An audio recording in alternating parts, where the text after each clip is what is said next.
From Channel 8's Arizona Collection. From the depths of the Grand Canyon to the sculpted sandstone of the Colorado Plateau, northern Arizona is a land of uncommon beauty. Early in the 20th century, the Union Pacific and Santa Fe Railways built grand lodges to welcome those who journeyed across the country. 3 in Arizona reflect the grandeur of their surroundings and recall a bygone era. These are the lodges of Arizona's high country.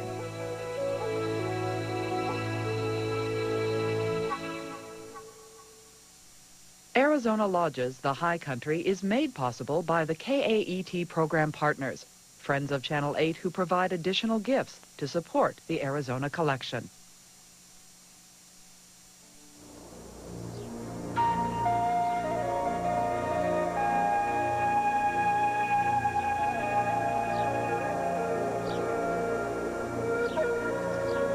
The Grand Canyon embodies the wild, open spirit of the American West.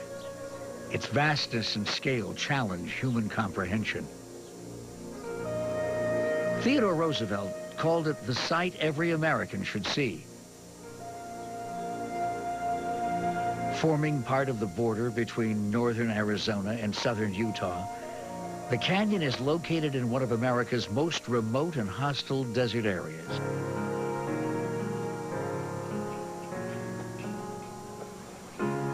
El Tovar, situated on the south rim, is a fitting addition to the canyon. Completed by the Santa Fe Railroad in 1905, this wood-framed time capsule from the Victorian age offers a warm contrast to the hostile desert surroundings. The canyon is such a vast place. I mean, when you're coming from virtually anywhere, you don't have any perspective of distance, you know, because you've never seen anything this big. You look at these buildings and they provide sort of that touchstone for our own culture because we're in an environment and a landscape that is so totally foreign to most of us. So is this Bright Angel Canyon all up here that goes? Even in an age of modern travel, the Grand Canyon is still an isolated place.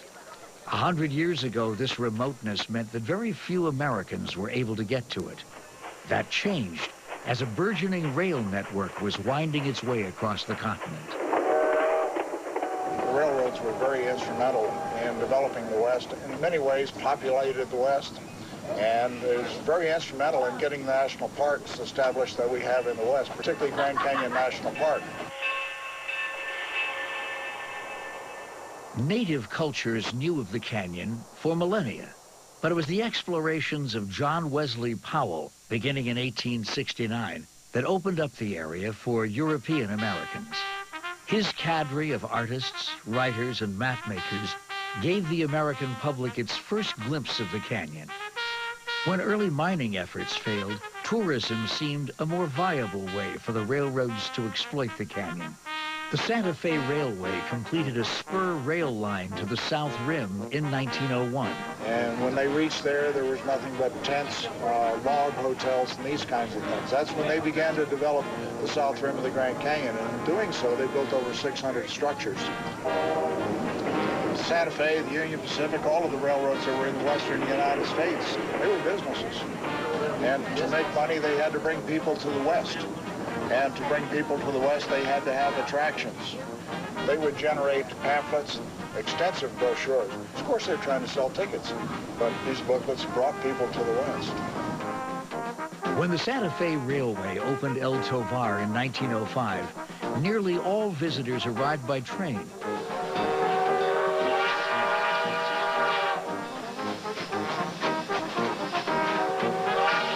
Today, visitors can choose to arrive the same way.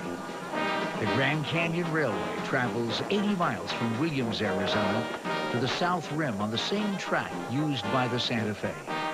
It provides a sense of the turn-of-the-century arrival experience. Riding the rails today, 100 years after this railroad was built, is very similar to that time. Very little has changed. They are a comfortable, peaceful way to travel. We can go to the South Rim of the Grand Canyon in complete comfort, just sitting here and watching history go by and enjoying a nice grain ride. The Grand Canyon Railway delivers passengers to the only standing log train depot still in use in America. Folks around, have a good time. Hey, thank you, sir. You betcha. Take a lot of pictures of that big hole in the ground. Here, just as a century ago, their eyes are drawn upward to the beautiful El Tovar.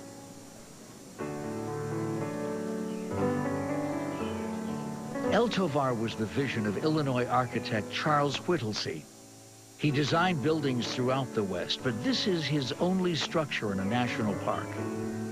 Built of northwestern firs and local limestone, El Tovar combines the styles of an enormous European villa and log cabin.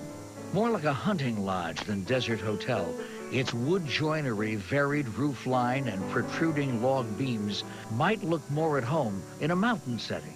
If you read when the building opened, it gives these references to Swiss and Norwegian architecture. And it's the craftsman, romantic movement of Europe being brought to America, and the Americans trying to decide what is the appropriate architecture and what would their customers be looking for in a natural setting in what becomes a national park. It was certainly a very welcoming destination for folks who travel for days to get to this very isolated place. You know, I mean, we're out in the middle of nowhere. So the structure itself was very, very welcoming and very familiar to a lot of the visitors who have been traveling west on the railroad. When I walk up to the lodge, I just want to sit on the swings outside, and I pretend it's 1905, and I'm the only one there, and I'm just sitting and swinging and enjoying the quiet and the solitude of the canyon. And it's just wonderful. The lobby at El Tovar is a hunting lodge personified. Dark stained paneling complements the heavy beams and rafters, and a stone fireplace in the corner completes the Americanized Euro chateau feeling. And rounding out the hunting motif, several animal heads decorate the walls, although few represent wildlife found anywhere near the Grand Canyon. The lobby has rustic elements, natural use of logs. You find other use of wood in other stylistic ways that tend to look like a Swiss or Norway villa. The use of natural logs for posts to hold up the roofs, and the use of slab log construction carrying the outside into the inside. It's actually quite dark in the lobby. Above the far end of the lobby, the mezzanine lounge sits behind the octagonal balcony with its decorative jigsaw balustrades. This was once the ladies' lounge. Here, in the classical manner of the Victorian era, women would retire after meals to chat. Today, it offers access to El Tovar's 78 guest rooms. The lodge features two adjoining dining rooms. One, a converted porch, features massive picture windows with views of the canyon. The main dining room is flanked by two stone fireplaces and is lit by distinctive fixtures added in a 1979 remodeling. When the lodge opened, the dining room was managed by the company which handled all matters Epicurean for the Santa Fe Railroad, the Fred Harvey Company. Aided by his famous Harvey Girl waitresses, Fred Harvey pioneered the concept of quality food on the go. He was like the original person to design fast food. He developed a system where people could go in, sit down, and eat a nice 4 or 5 course meal in about 25 minutes at a train stop. There were 15 hotels and 47 restaurants that he managed for the Santa Fe Railroad. And it was his service and the quality of the food and training of the staff that made the Santa Fe popular. Perhaps Harvey's biggest contribution to the south rim of the Grand Canyon is the fact that his company hired Mary Coulter. She was originally employed as a decorator, but soon proved herself a most innovative and progressive architect. Interested in interpreting the cultural heritage of the region rather than mimicking European styles, Coulter designed several buildings along the south rim, including the Hopi House right across from El Tovar. Function, structure, and beauty were the things most architects revolve their concepts and themes around. Mary Coulter added a storyline She said, what if Native Americans had a building on the canyon? What if the Native Americans built a tower on the canyon? What if there was a place where you looked out over the canyon at Lookout Studio? Mary Coulter was probably the most remarkable woman that most people have never heard of from the early part of the century. She was an architect at a time when women were not expected to be architects. Someone said that she was almost an exact contemporary to Frank Lloyd Wright, in that they were both born around the same time and died around the same time, and both were temperamental, short people who built exquisite buildings that leak. One of the things about Mary Elizabeth Jane Coulter was her fascination with American Indians and archaeology and American Indian art. One of Coulter's last buildings at Grand Canyon was the Desert View Watchtower. It was completed in 1932. You know, we have a building that basically, the foundations are a ruin, and it comes out of the canyon itself. We've got 4 levels in the tower, each one emerging into another level as you go up. The second floor of the tower being the Hopi room, essentially, where Fred Capote, who is a Hopi artist, pretty much telling one of the creation stories for Hopi with his murals and his drawings. Everything authentic. Part of her genius in the construction of her buildings is that she liked to employ materials that had been used before, whether it be out at the Watchtower, where she used the old timbers from the old Grandview Hotel, which had been closed for a number of years, or here in the Hopi house, the beams upstairs and downstairs all are old Western Union Telegraph Company poles. They were old when they were put in here some 95 years ago, and you can still see the marks that were made from the spikes on the workmen's shoes when they used to have to go up and repair line or whatever. When you look at the El Tovar and right across the parking lot is the Hopi house. They're very, very different structures. And it's hard to kind of figure out why they're there together, but it was for that different experience. Here you have it. You've got your comfortable hotel, and then right across the way, you can experience Indian culture. You've got Hopis living there making pottery. You've got dances going on. So you're able to provide to your visitors both things right there. Coulter, as an architect, developed a style that would later become what I think is rustic architecture. She isn't credited with it, but again, you'll see that sort of the genesis of what became rustic architecture for the National Park Service happened with Coulter's earlier buildings. She was just this force, this vision, and her works at Grand Canyon are National Historic Landmarks. You know, they are a real testament to the work that she had done as a woman, as an architect, and as a designer. The buildings of 2 distinctly different architects provide a similar contrast along the rim. The native-inspired designs of Mary Coulter and the European homage of Charles Whittlesey's El Tovar reflect different approaches to taming this wild territory. They offer comfort and familiarity in concert with the overpowering vistas of the canyon. You've got this backdrop that's very unreal of the Grand Canyon, but then you've developed a very personal village with walkways that connect the different buildings. So you've got everything connecting itself in a very much a landscape design fashion. Grand Canyon is probably the best remaining example of any of that. The 1924 village plan is pretty much still there. In January of 2005, El Tovar turned 100 years old.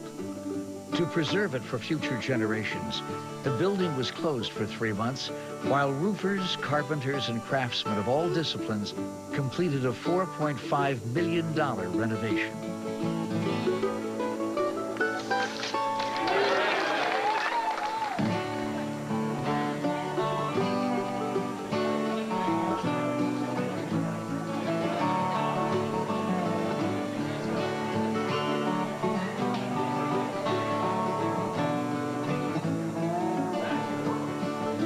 We did everything from the roof on down. There's a new roof on the building. The bathrooms were completely gutted and replaced. New bathtubs, toilets, sinks, all tile in the bathrooms. There's not a piece of carpet in the building that's original. It's all been replaced. The building's been entirely painted inside. The exterior was painted last year, so it's all been replaced. My hope is that this building will stand for another 100 years and another 100 years after that. There has to be places like this so that we remember what the West was. You know, a lot of folks come here and they take away something they weren't even looking for. The fact is they walk away feeling something that they didn't bargain for. They're recharged. They're really connected again to wide open spaces, to wonder. Awesome is the word that's used way too much.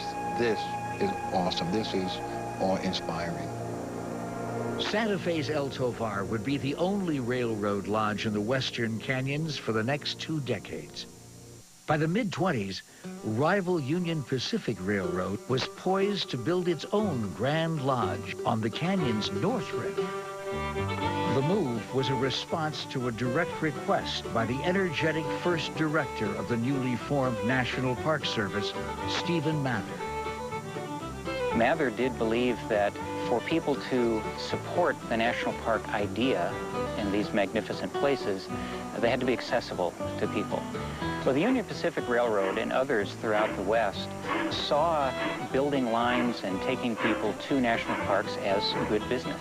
So Mather encouraged them to build spur lines to national parks and then ultimately lodges and restaurants and places where people could stay once they arrived. This was the nature of the railroads that were in the West. You just didn't create an east-west road. You had to reach all the areas that were adjacent to it. And so they began branching south into southern Utah, and that line ran through Cedar City, Utah. And this was in close proximity to Bryce and Zion National Parks, and also not very far from the north rim of the Grand Canyon. The Grand Canyon's more remote north rim was being developed into a national park, but getting people there was a logistical challenge. Eager to compete with the Santa Fe, the Union Pacific Railroad came up with an innovative plan. Under its subsidiary, the Utah Parks Company, the railroad would build lodges at Bryce and Zion Canyon in southern Utah and at the North Rim. They would then link them with motor coaches running from a train stop at Cedar City, Utah. The coaches would take visitors to each park in turn. They called it the Loop Tour, and all 3 lodges became known as Loop Tour Lodges. Today, many people follow the old Loop Tour route, visiting the parks and lodges in the same order. Grand Canyon Lodge was the middle stop of the tour, located in one of the most remote areas of northern Arizona. It was once a drive of many hours until the completion of the mile-long Mount Carmel Tunnel that cuts through some of the hazardous mountain passages. Stephen Mather felt that the Loop Tour lodges needed a different approach than a single grand hotel like El Tovar. Instead, he insisted that all 3 parks be a community of rustic, overnight log cabins with a day lodge as the centerpiece. To fulfill this vision, Mather turned to a man whose name would become synonymous with rustic Park Service architecture, Gilbert Stanley Underwood.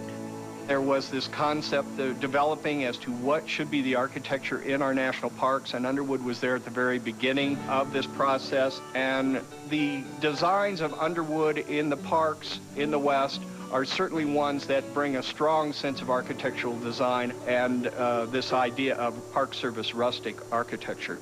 Underwood's great genius at the North Rim is that he manages to conceal one of the biggest holes in the world. Underwood's vision was really to bring people up to the lodge and have them leave their buses and come into the front entrance of the lodge, into the lobby, without seeing the Grand Canyon. And then they saw this light emanating out of a lower room and saw huge windows there. So they went down the stairs, and then they went out into this, what we call the sunroom, and all of a sudden, boom, there it was. What do you think? Wow. Look at that view. It's a long way down, isn't it? Early development was slow in coming to the North Rim. Though only 8 miles across the canyon from El Tovar on the South Rim, the 2 lodges are separated by hundreds of miles of mountain roads. Even today, it is much less developed than its sister to the south. Envious of the Santa Fe's success with El Tovar, the Union Pacific Railroad was eager to build accommodations in this virtually untouched region. The result was one of the finest examples of rustic architecture ever built in a national park. The original lodge was like a Spanish fort, and it had a very high tower. Maybe Underwood absorbed some of the early history of the Southwest, of the Spanish coming in here and trying to find, you know, fabulous cities of gold. And maybe some of that romance was in the building itself. Underwood's use of local materials and the lodge's natural blending into the rock of the canyon has prompted some to suggest that perhaps this legendary architect of the 20th century may have been influenced by that overachieving decorator from the South Rim, Mary Coulter. I think that Underwood was influenced greatly by Mary Coulter's work on that South Rim because she integrated her structures that she built for the Santa Fe Railroad with the rim rock itself. And it's the same here on the North Rim, that the limestone cliffs that the lodge is built upon are integrated into the building itself. Completed in 1928, the Grand Canyon Lodge was a triumph of rustic architecture. It was, however, to be short-lived. In a repeat of a story heard far too often in the history of these lodges, it was lost in the fall of 1932 in what is still the largest structural fire in the Grand Canyon's history. Carl Croft was a small boy when it happened, and his father was the chief of maintenance. It's a sad irony of his life that he happened to witness tragic fires that burned down 2 of the 3 Loop Tour lodges. Dad took me out the day after the fire. I can still remember it today. It was still smoldering. And all the wood was gone, and the only thing left were those tall stone columns just standing there. And the smoke coming out of what was left of the fire, and they just looked like ghosts, real sad ghosts looking at the fire. Everybody was a real sad. That was really a beautiful building, by far the best building that the railroad built in the national parks. The lodge was a total loss. 2 years later, rebuilding began, and the new lodge opened in 1936. It shares much of the original's vision, but with some significant differences. The watchtower is gone, and the original jagged roof lines were replaced with a traditional pitched roof. The new lodge is completely different from the old lodge in the exterior, but the interior is almost exactly the same as the original lodge, and that's really an incredible fact that they were able to recreate the interior of the lodge just the same way that Underwood had designed it. The only room that really has changed is this auditorium. This room in the lodge is the one room that's an improvement over the original lodge in this auditorium with the open beams. Because before, in the original lodge, the maids' rooms were above and it would have been a flat ceiling. With the open beams, it's much more of a airy, open feeling. And the decorations on the beams are from an artist that worked with Mary Coulter on the South Rim, Fred Capote. Like its sisters along the Loop Tour, the Grand Canyon Lodge is a central day lodge surrounded by cabins. There are 80 in all in various configurations, and all maintain the legacy of Underwood's design lost with the original lodge. Only 2 cabins burned in the 1932 fire. This is an example of one of our treasures in the lodge. This is one of our rim view cabins. The room features 2 queen-size beds. We have a working gas fireplace here. And have some spectacular views outside the window here of the canyon itself. These are some of the original timbers that Gilbert Stanley Underwood used in the original construction. With guest accommodations taken care of by the cabins, the lodge is free to be a recreational and dining area.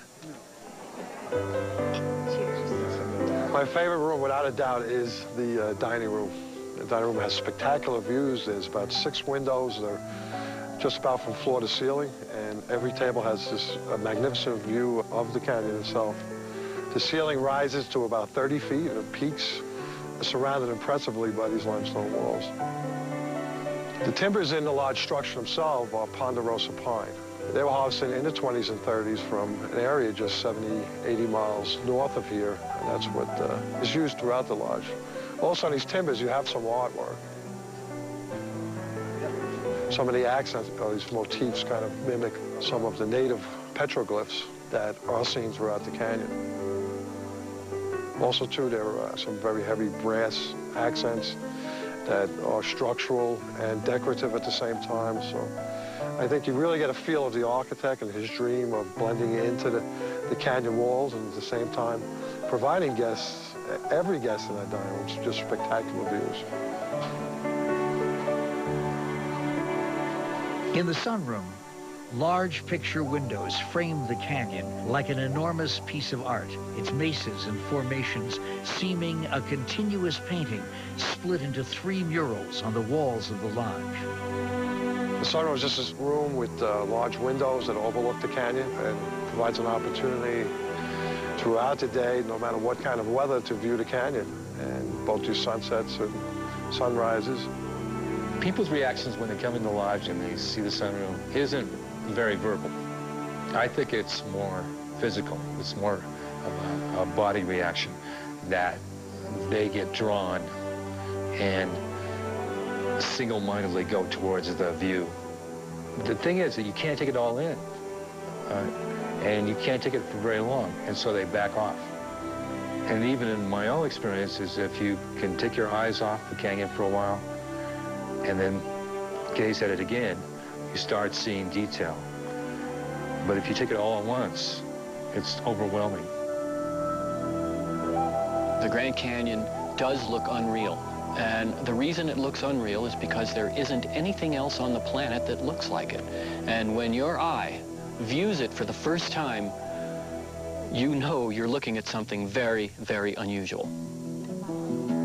We have 2 verandas, both at the east and western veranda, a gathering place for our guests to view the sunrise and the sunset, and it gathers many, many of our guests. Evening in the lodge is probably the best time of the day because people are more relaxed and people are out on the patio and they're sipping cocktails, or they have their feet propped up on the wall, and the families are out there and everybody's mellow.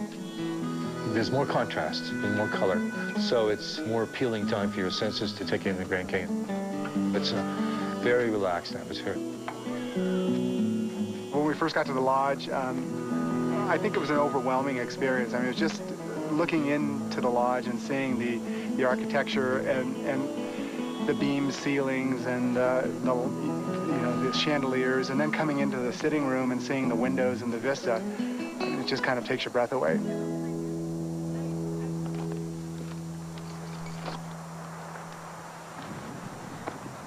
As with the other canyon parks, the most popular activities at the North Rim are hiking and climbing. However, the excessive daytime temperatures in the canyon and the harsh desert environment can make it a harrowing proposition. North Rim hiking, it's extreme. They do 400 search and rescues a year. And when you look into the canyon here, you realize that it's unforgiving. And you can get lost, and you can get dehydrated, you can get heat exposure. There's a million ways that the canyon can really punish you. It's only natural that a place as wild and beautiful as the Grand Canyon should be an inspiration to artists.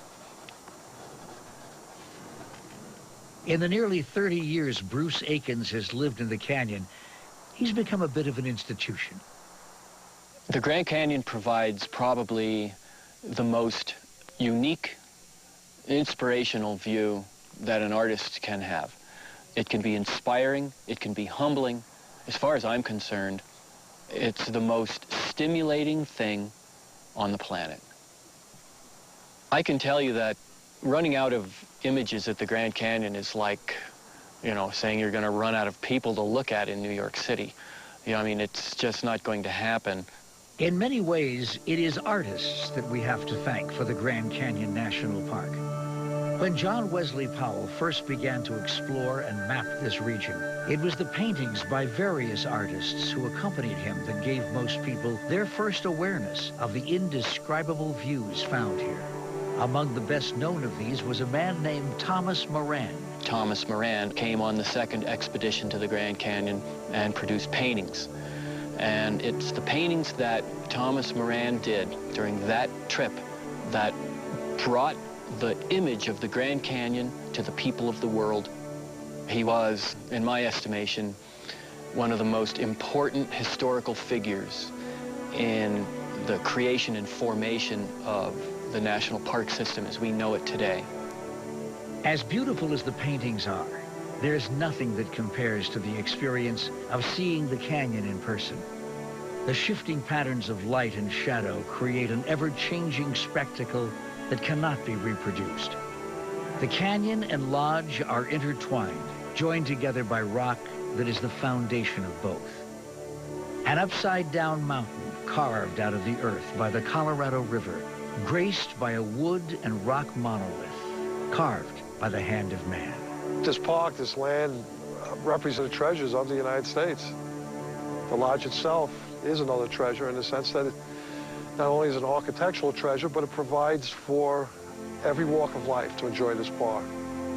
Well, it gives the visitors a great experience. This lodge is a part of Grand Canyon National Park that our visitors take away with them, and they remember this place. People never forget their experience at Grand Canyon Lodge. It's just a great place to be.